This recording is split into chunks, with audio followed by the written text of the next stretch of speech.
Hello everyone, welcome back to the channel. बहुत दिन से चैनल में ना कोई वीडियोस मैं पोस्ट नहीं कर रही हूँ। उसके पीछे बहुत सारे रीज़न्स हैं और आज से मैं फिर से यूट्यूब में ब्लॉगिंग स्टार्ट की है। तो मैं इस वीडियो के चलते ही आपको धीरे धीरे बताऊंगी कि ऐसा क्या हो गया था जिसके कारण से मैंने चैनल में वीडियोस नहीं डाला। उसका एक रीज़न्स तो मैं अभी बता देती हूँ।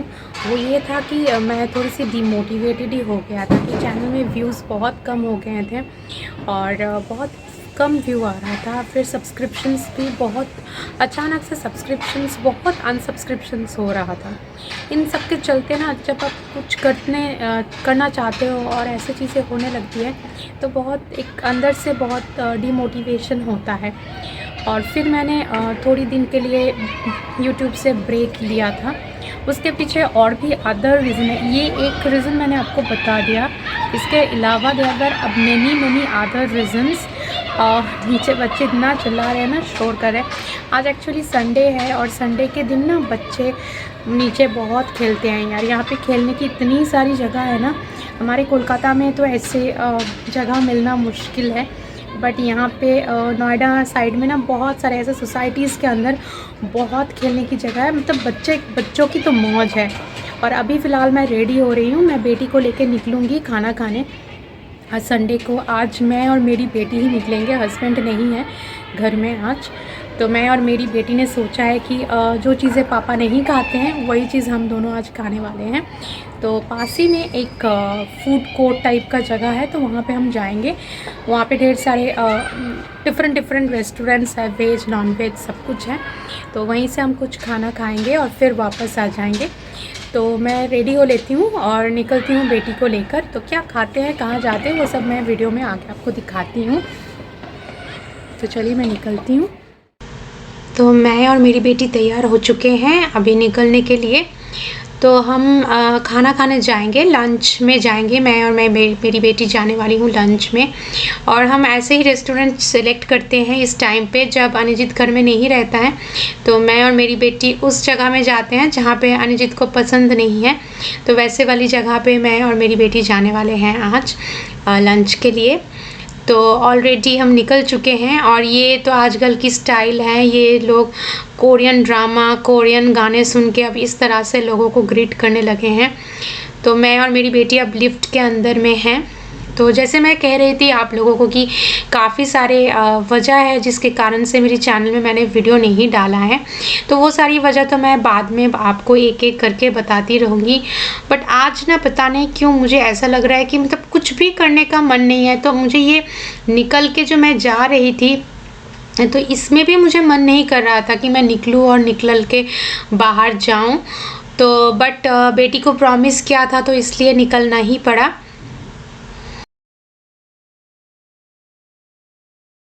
बट कभी कभी आप देखिएगा कि थोड़ा सा रेस्ट लेने से या थोड़ी सी खुद को रेस्ट देने से आपको मतलब नेक्स्ट दिन से आप बहुत ज़्यादा एनर्जेटिक फील करोगे।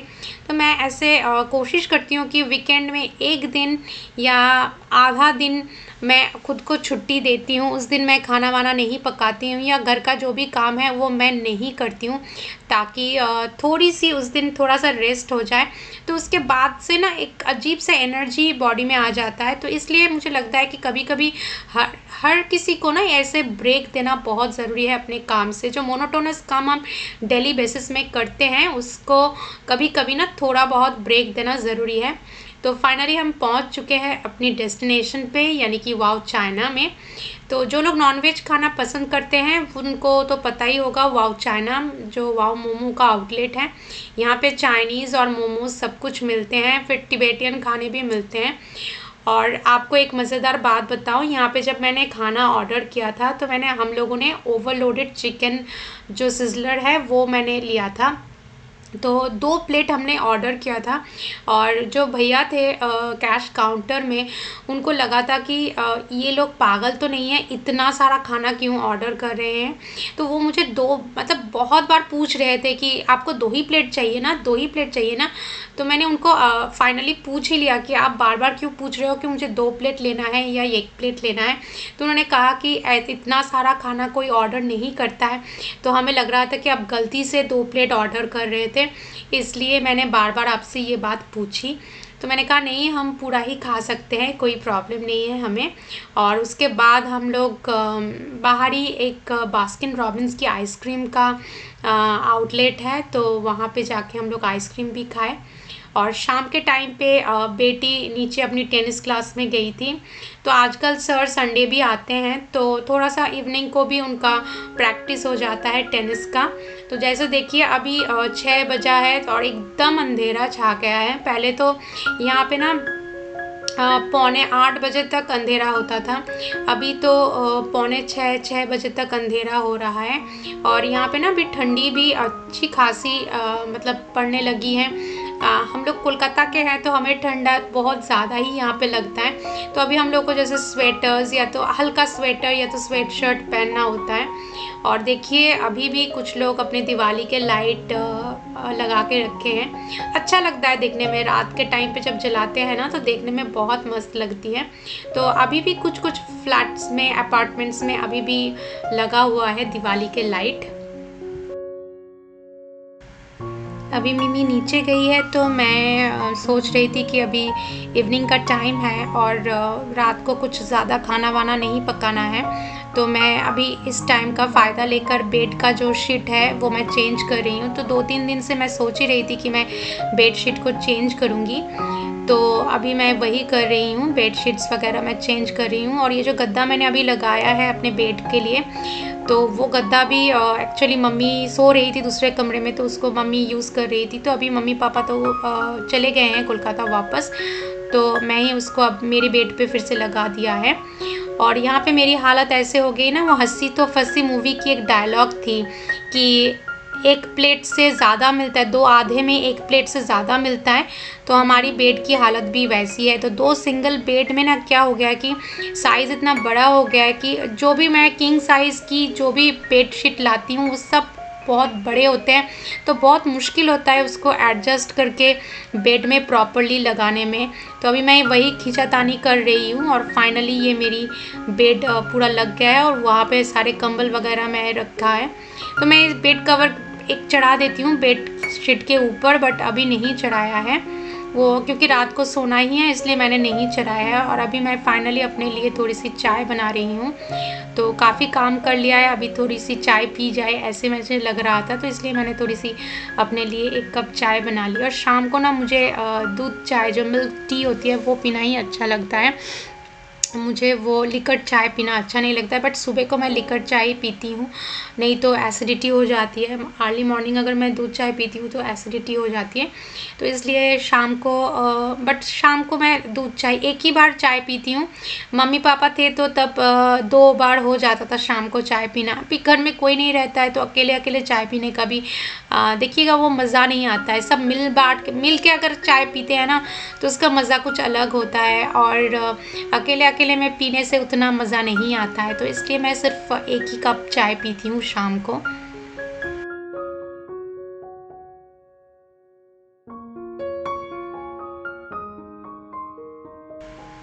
तो अभी मैं नेक्स्ट डे की आपको अर्ली मॉर्निंग का थोड़ा सा नज़ारा दिखा रही हूँ। देखिए कितना अंधेरा है, क्योंकि अभी सुबह के सिर्फ 5 या 5:15 हुआ है। मैं घड़ी भी आपको दिखा देती हूँ।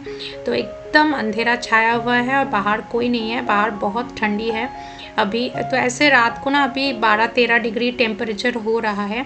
और मैं अभी किचन में जल्दी से मॉर्निंग को जो है ना टिफ़िन वगैरह बनाने के लिए मैं आ गई हूँ। तो वो टिफ़िन बनाने से पहले मैं हमेशा ही अपने किचन की जो गैस काउंटर टॉप है और काउंटर टॉप है उस सबको साफ़ कर लेती हूँ।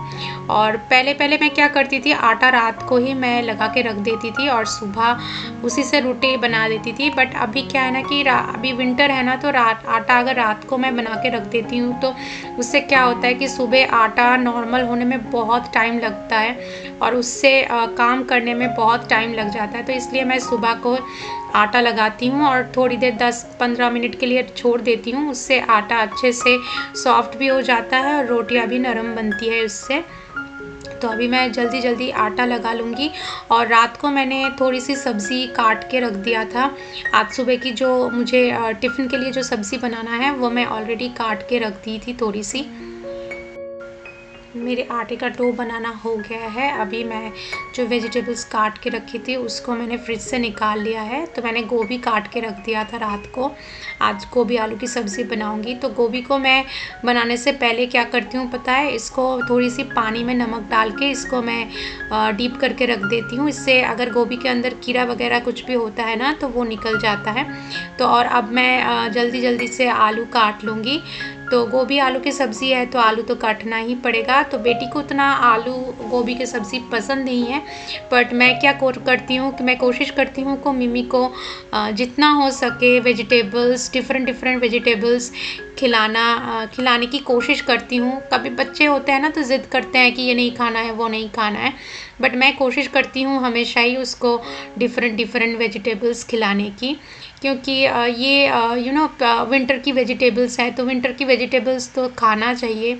और फूल गोभी, बंदा गोभी, ये सब टेस्टी होते हैं यार, खाना तो ज़रूरी है। तो मैंने गोभी को पहले तेल में चढ़ा दिया है। इसको मैं पहले से थोड़ा सा लाइट ब्राउन करके फ्राई कर लूँगी, उसके बाद मैं आलू को कुक करने वाली हूँ। जब तक गोभी फ्राई हो रहा है मैं साइड में अपने लिए 1 कप चाय बना रही हूँ। तो मॉर्निंग का टाइम है तो मैं लेकर चाय पीती हूँ। और मैं ना चाय के पत्ती ऐसे जो स्टेनर है उसी में डाल के स्टेन कर लेती हूँ, क्योंकि लाइट लिकर टी पीती हूँ। तो अभी मैंने गोभी सारा फ्राई कर लिया है और उसको उठा लिया है। तो काफ़ी सारा गोभी इधर उधर फैल गया था। तो अभी मैंने तेल में 5 फ़ोरन और 1 सूखी मिर्ची डाल दी है। उसको थोड़ा सा उसमें से स्मेल आने के बाद मैं आलू को जो काट के रखा था तो वो मैं डाल दे रही हूँ। तो सारे आलू को थोड़ा सा हाई फ्लेम में मैं फ्राई कर लूँगी और उसके बाद मैं इसमें बाकी के जो मसाले हैं वो सारा मैं ऐड करने वाली हूँ। ये जो आलू की सब्ज़ी है ये बहुत ही सिंपल है और मैंने आलू में थोड़ी सी नमक और हल्दी डाल दिया है। अब हल्दी और नमक को आलू के साथ अच्छे से मिक्स कर लूँगी और आलू को थोड़ा सा हाई फ्लेम में फ्राई करने के बाद मेरी जो फ्राई किया हुआ गोभी है उसको मैं डाल दूँगी, इसके साथ मिक्स कर दूँगी। और मिक्स करके फिर थोड़ी सी इसको हिला दुला के उसके बाद इसमें थोड़ी सी पानी डाल के कवर करके मैं इसको कुक करने वाली हूँ। तो बस पानी मैंने डाल दिया है और इसको ढक के पकाने वाली हूँ। और साथ ही साथ मैं अभी क्या करूँगी कि मैं थोड़ी सी इसमें चीनी ऐड किया है, तो आप चाहे तो चीनी को स्किप कर सकते हैं। ये जो आलू गोभी का सब्ज़ी है ना ये बहुत ही सिंपल सा बनता है, बट खाने में बहुत ही टेस्टी लगता है। रोटी पराठे के साथ ना बहुत अच्छा लगता है।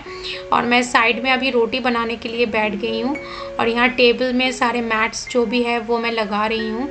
और बेटी की टिफ़िन डब्बे भी मैंने सेट कर लिया है। तो अभी चाय पी लूँ उसके बाद मैं रोटियां पकाने वाली हूँ। तो सब्ज़ी मेरी बन गई है। मैं अभी रोटी के लिए छोटे छोटे पेड़े मैं सेपरेट कर रही हूँ, आटा जो मैंने लगा के रखा था उसमें से। और मैं जल्दी जल्दी से रोटी बना लूँगी। मैं रात के लिए भी मेरे अपने लिए 2 रोटियाँ होती है जो मैं बना लेती हूँ सुबह ही, क्योंकि शाम को बेटी को लेके स्टडीज़ के लेकर बैठना पड़ता है और शाम को ना बिल्कुल भी कुकिंग करने का मन नहीं करता है। तो मैं अभी मॉर्निंग में ही अपने लिए और बेटी के लिए और हस्बैंड के लिए, हस्बैंड रोटी लेके जाते हैं अपने टिफ़िन में और बेटी भी टिफ़िन में लेके जाएंगे और सुबह भी 1 रोटी खा के जाती है। तो वो सारा रोटी मैं अभी पका लूँगी। और मैं जब कह रही थी कि मैं वीडियोस में डालना बंद करके रखी थी उसका बहुत सारा रीज़न है। एक रीज़न तो ये था कि लास्ट वीडियो जिस दिन मैंने पोस्ट किया था 7 सितंबर, उस दिन से 21 सितंबर तक बेटी की स्कूल में एग्ज़ाम्स चल रही थी। तो उस टाइम पे ना मैं बहुत ज़्यादा ही स्ट्रेस्ड हो गया था, पता नहीं क्यों, मतलब अनकॉन्शियसली मैं बहुत ज़्यादा स्ट्रेस्ड हो गई थी। तो इसलिए भी, और फिर उस टाइम पे बेटी की हेल्थ की भी थोड़ी सी प्रॉब्लम चल रही थी। तो मैं थोड़ी सी डर भी गई थी कि फ़र्स्ट टाइम ऐसे एग्ज़ाम देंगे, स्कूल में जाके क्वेश्चन पेपर पे देख के उसको लिखना होगा और ऐसे टाइम पे उसकी हेल्थ की कंडीशन बहुत ख़राब हो गई थी। तो मैं थोड़ी सी फ्रस्ट्रेटेड और डिप्रेस्ड भी हो गई थी इन सब मामलों को लेकर। तो जो होता है ना, जब आपके घर में किसी और चीज़ का टेंशन चलता है तो आपकी जो फेवरेट चीज़ें हैं या तो जो आपकी हॉबी के हिसाब से आप करते हो वो सब ना बैक सीट पे चला जाता है। तो मेरी यूट्यूब का काम भी वैसे ही थोड़ा सा पीछे रह गया था। उसके बाद 23 को मेरी मम्मी पापा आए कोलकाता से ही यहाँ पे, और उसके बाद हम लोगों ने पूजा की बहुत सारी शॉपिंग वगैरह भी की। तो पता नहीं क्यों मन ही नहीं कर रहा था कि मैं उन सारी चीज़ों के वीडियो बना के चैनल में डालूँ। तो कहीं ना कहीं अंदर से वो मतलब वो एनर्जी नहीं आ रही थी। तो फिर हम लोग 21 को एक्चुअली 21 अक्टूबर को हम लोग वैष्णो देवी के लिए निकले थे। और वहाँ जाने के बाद पता नहीं फिर से मुझे क्यों ये लगने लगा कि मैं फिर से वीडियोस दूंगी अपने चैनल में, फिर से मुझे ब्लॉगिंग करनी है। और मैंने सोचा भी था कि वापस आते ही मैं फिर से ब्लॉगिंग स्टार्ट करूँगी। बट वैष्णो देवी से वापस आने के बाद से एक के बाद इतने सारे हादसे होने लगे मेरे घर में। पहले मैं मेरी मम्मी दोनों बीमार थे, फिर पापा का इतनी तबीयत ख़राब हो गई कि पापा को हॉस्पिटल में जाना पड़ा। फिर उन लोगों की जाने का, कोलकाता वापस जाने का भी पूरा जो शेड्यूल था वो भी पूरा पीछे चला गया। तो अभी फाइनली वो लोग कोलकाता वापस चले गए हैं और मैं एक दिन का थोड़ा सा रेस्ट लिया है। अभी जाके फिर से मैं अपना रूटीन जो है वापस से मैं रूटीन में आने की कोशिश कर रही हूँ। और मैं ये भी कोशिश कर रही हूँ कि मैं यूट्यूब में फिर से कंटिन्यू करूँ, फिर से मेरे चैनल में मैं वीडियोस डालूँ। और उम्मीद करती हूँ कि मैं ये जो मेरी जो कोशिश है इसमें आप लोग मुझे थोड़ा सा सपोर्ट करेंगे। तो आप लोगों से बात करते करते मैंने बेटी का टिफ़िन भी अरेंज कर लिया है। उसकी शर्ट और पैंट को भी मुझे आयरन करना था। वैसे भी मैं इन चीज़ों को लोगों को देती हूँ, मतलब यहाँ पे एक भैया हैं जो आयरन करके देते हैं, बट इस बार देना नहीं हुआ था तो मैंने घर में ही किसी भी तरीके से कर लिया है। और अभी बेटी का टिफ़िन वगैरह सब कुछ मैं बैग में पैक कर रही हूँ। तो मोस्ट ऑफ़ द टाइम क्या होता है कि अनिजित जाके उसको छोड़ के आती है नीचे बस में। तो आज वो है नहीं क्योंकि वो मम्मी पापा को छोड़ने के लिए कोलकाता गया है, तो इसलिए मैं ही आज उसको छोड़ूंगी। तो अभी उसको मैं सुबह खाना खिला रही हूँ। सुबह वो खाना ना खाने का ही ज़िद करती है, मतलब बहुत नखरा करती है, खाना नहीं खाना चाहती है। तो ज़बरदस्ती मैं खिला के भेजती हूँ, नहीं तो मतलब उसको पेट में दर्द होने लगता है। तो अभी रोटी और सब्ज़ी खाई है और फिर दूध भी पिएगी। उसके बाद मैं उसको नीचे जाके उसको बस में छोड़ के आऊँगी। तो अभी तो मेरे साथ वो अपने जितना भी हो सके स्कूल के इधर उधर के सारे बातें करती रहती है और मैं उसकी बाल बना रही हूँ अभी झटपट से। और अभी तो रेडी हो चुकी है और मेरी ब्लॉग की भी अभी मतलब एंडिंग तक मैं आ चुकी हूँ। तो उम्मीद करती हूँ कि मैं आगे भी इस तरह से आप लोगों के साथ जितनी भी हो सके ब्लॉग्स शेयर करूँगी। तो आज का ब्लॉग अगर अच्छा लगा है, मेरी ये जो छोटी सी प्रयास है ये अच्छा लगा है, तो प्लीज़ मेरे चैनल को सब्सक्राइब कीजिएगा और मेरी वीडियो को लाइक कीजिएगा। और मैं मिलती हूँ मेरी नेक्स्ट वीडियो में। तब तक के लिए सब लोग खुश रहिए, अच्छे से रहिए। Bye bye, tata, take care.